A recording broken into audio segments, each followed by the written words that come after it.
మా అమ్మద్దే ఏది భయ్యా? స్వామీజీకి ఆ అంజిగాడు ఒక్కడే పక్క బలం అనుకుంటే ఇప్పుడు ఆడికి ఇన్స్పెక్టర్ గారు ఒకడు తోడయ్యాడ్రా. అవును బాయ్య, నీకు ఎన్నాళ్ళు ఒకడే మొగుడు అనుకుంటే ఒకడికి ఇద్దరు ఎడపెడ వాయించేస్తున్నారు పాపం. ఇద్దరు మొగుడిది ఏం చేస్తుందిరా మా అమ్మద్దే? నాకు అనుభవం లేదు. నాకు అనుభవం ఉంది. ఏడు చేస్తది? కొంపకి కొరు పెట్టేస్తుంది.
ఇప్పుడు ఎలా ఉంది? నాకేరా బ్రహ్మాండంగా ఉన్నాను. ఎంత కష్టం వచ్చినా గుండెల్లోనే దాచుకుంటాడు బండ సన్యాసి. నాకేం కష్టం స్వామి, కన్ను పోయిందా నేనా స్వామి? నాకు మీరొక్క కన్ను, నా చెల్లొక్క కన్ను, మోహన్ ఒక కన్ను, రాణి మరొక కన్ను. నాకు ఇన్ని కళ్ళు ఉండగా ఒక కన్ను పోతేనే స్వామి. ఆ దేవుడు లీలలో ఎవరికి అర్థం కావు. వాణ్ణి ఒంటి కంటి బ్రతుకు బ్రతకమని శపించాడు. బయటికి చెప్పుకోడు గాని వాడి ఆశలన్నీ ఆ చెల్లెల మీదే, వాడి దిగులంతా ఆ చెల్లెల కోసమే.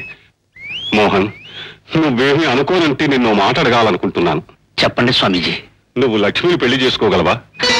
స్వామీజీ. అవును మోహన్, నీకు అభ్యంతరం లేకపోతే నేను వాడితో మాట్లాడతాను. వాడు నా మాట కాదంటు. నువ్వేమంటావు? నేను మాత్రం మీ మాట కాదంటాను స్వామీజీ. అలాగే స్వామీజీ. సంతోషం బాబు. ఈ విషయం మీ అన్నీ తెలుసా? తెలీదు. తెలిస్తే చంపేస్తాడు. ఒకరికి మనసిచ్చి మరొకరిని పెళ్లి చేసుకోవడం ఇద్దరికి ద్రోహం చేయడమే కదా రాణి. ఏంటో వాగుతున్నావా? లక్ష్మికి మోహన్ చేసుకోవడం ఇష్టం లేదంట. పట్నంలో ఎవరికో మనసిచ్చిందంట. పట్నం కుర్రోడికి మనసిచ్చావా? నువ్వెవరితో ఇవ్వటానికి? నువ్వు నేను సత్యదాకా రుణపడాల్సిన సౌలూరికే. ఆయన మాట కాదని ఎవరినో చేసుకుంటావా? ఈ రోజు మనం తింటున్న ప్రతి మెతుకు ఆయన సెలవేనే. మనం బతుకుతున్నావంటే ఆయన దయనే. ఆయన లేకపోతే నువ్వు నేను ఏనాడో దిక్కుని సోసొచ్చుండేవాళ్ళం. ఇదిగో ఇప్పుడే చెబుతున్నా, ఏది ఏమైనా ఎవరేమన్నా సరే ఈ పెళ్లి జరిగి తీరుతుంది. కాదని ఎవరైనా అడ్డొచ్చారో వాళ్ళ అమ్మకి బలిసేస్తారంతే.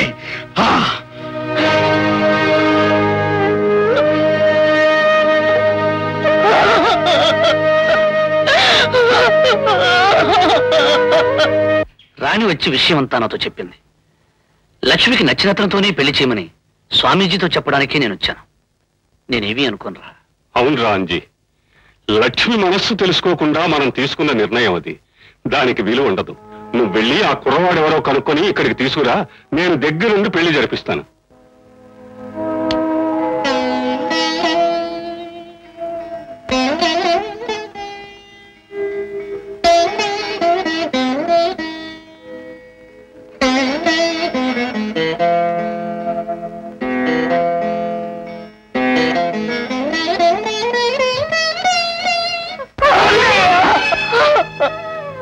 నన్ను క్షమించన్నయ్యా.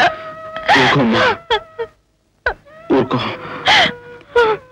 ఇందులో నీ తప్పేం లేదమ్మా. నీ మనసు నచ్చిన కుర్రనిచ్చి పెళ్లి చేయాలని స్వామివారు చెప్పారు. అన్నయ్య. అవునమ్మా, నీ ముఖంలో ఈ ఆనందం చూడటం కోసం నేను బతికేది. నేను నేర్పించి నేను ఎలా బతకగలను చెప్పు? అమ్మా ఆ అబ్బాయి ఎవరు? ప్రెసిడెంట్ భద్రాచలం గారు అన్నగారు అబ్బాయి. అబ్బాయి పేరు? ప్రేమ్ బాబు.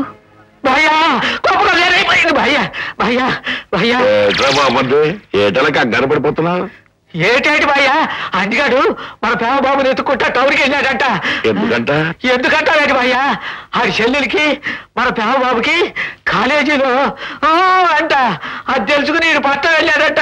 ఇక మన ప్రేమ బాబు సంగతి కన్న కొడుకు ఎట్టకు లేడు, ఉన్న అన్న కొడుకు కూడా పోతాడంటే ఆ ఎన్నవేటి భయ్యా. అంతా మన మంచిగారా. ఈ పెళ్లికి ప్రేమబాబు గారు ఒప్పుకున్నా మా అన్నయ్య ఒప్పుకోడు. అప్పుడు ఏటవుద్ది? నాకు తెలదు. ఈ ఆస్తికున్న ఒకే ఒక వారసుడు ఇంట్లోంచి బయటికి గెంటే పడతాడు. ఒకవేళ ప్రేమబాబు గారు ఒప్పుకోలేదనుకో, అప్పుడేటవుతుంట. నువ్వే చెప్పు భయ్యా. ఆ అంజిగాడు ఈ ప్రాణం తీసేస్తాడు. అంటే ఈ ఆస్తికున్న ఒక వారసుడు పైకి వెళ్ళిపోతాడు. అంటే ఈ రెండిట్లో ఏం జరిగినా మీ అన్నగారు ఆస్తి మొత్తానికి వారసుడివి. అమ్మో అమ్మో భయ్యా, నువ్వు కూడా పోతే నేనే కదా వారసుడిని. మాట వరుసగా అన్నాను.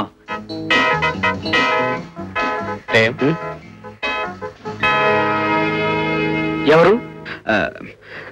నా పేరు అంజండి. లక్ష్మి అన్నయ్యను. ఏ లక్ష్మి?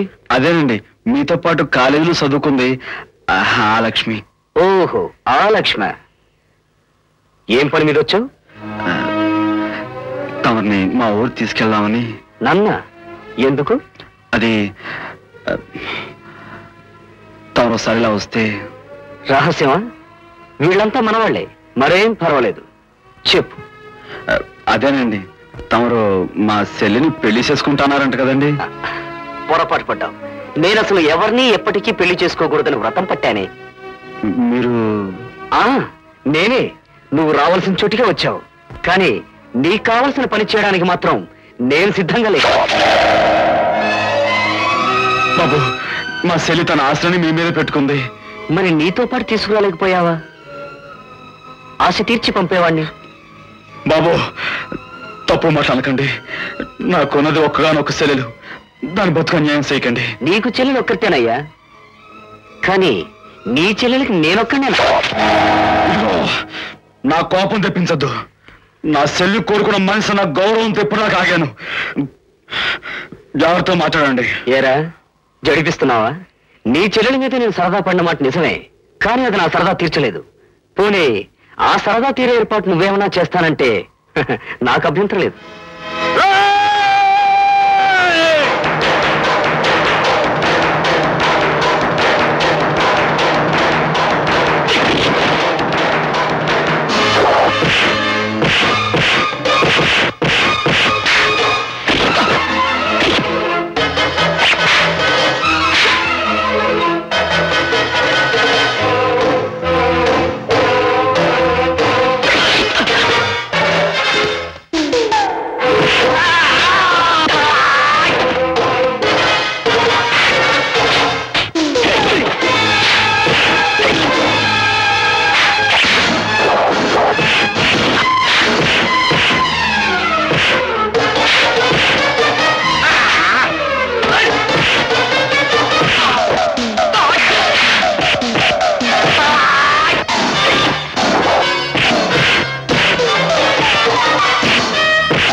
నీ కాళ్ళు కడిగి కన్యాదానం చేద్దాం అనుకున్నాను రా యాదవ్వ.